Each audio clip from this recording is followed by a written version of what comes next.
Today, I stand before you to acknowledge the achievements of this great group of students who during their time here have learned skills and techniques which have prepared them well to be this country's next lawyers, doctors, and all other careers.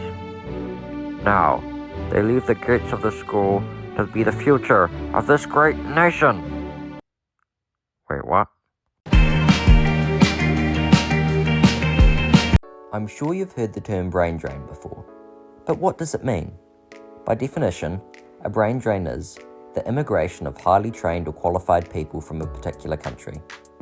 It's a common misconception that brain drains often only affect developing countries, but in actuality, there are multiple instances in the world today where some of the most prosperous nations are battling against brain drain. Some examples of this would be Canadians leaving for the United States or New Zealanders leaving for Australia. In this video, I'll cover what is brain drain, what effects does it have, and finally, how can it be prevented in future? So, what is brain drain? Brain drain is the slang term for large amounts of immigration or migration out of a given country. It can also occur at domestic or even organisational levels. Brain drain usually occurs when more favourable professional opportunities open up elsewhere. This can be due to greater pay, more worker benefits, or better standards of living. For example, imagine if you were fresh out of university as a computer science graduate, and in your local area, you'd be looking to earn around $80,000 a year full-time. But if you were to migrate to a much larger city where there's more demand for your work, you'd be looking to earn around $100,000 a year working the same hours as before. This economic incentive would probably be enough to persuade most people to make the move, even if it meant leaving in the area they'd grown up in. But what are the effects of a brain drain? The effects of a brain drain are noticed both in the area which people are leaving and the destination they're going to. When the destination is affected by a brain drain, it's usually through the form of gentrification, which is both a good and a bad thing.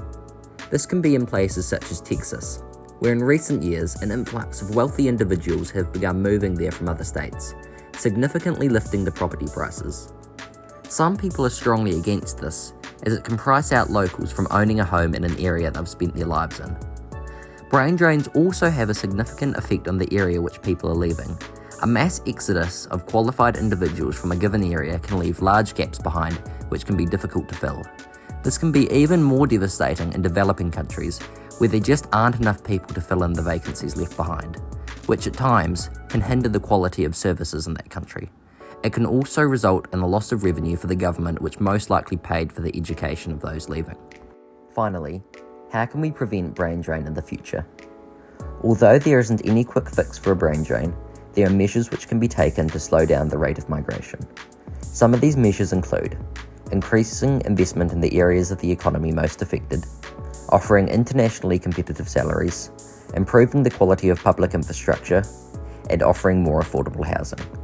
But these steps aren't always effective, as it can be very hard to lure back someone earning so much more overseas. Thanks for watching today's video, and make sure to subscribe to stay tuned for whatever subject I make a video on next.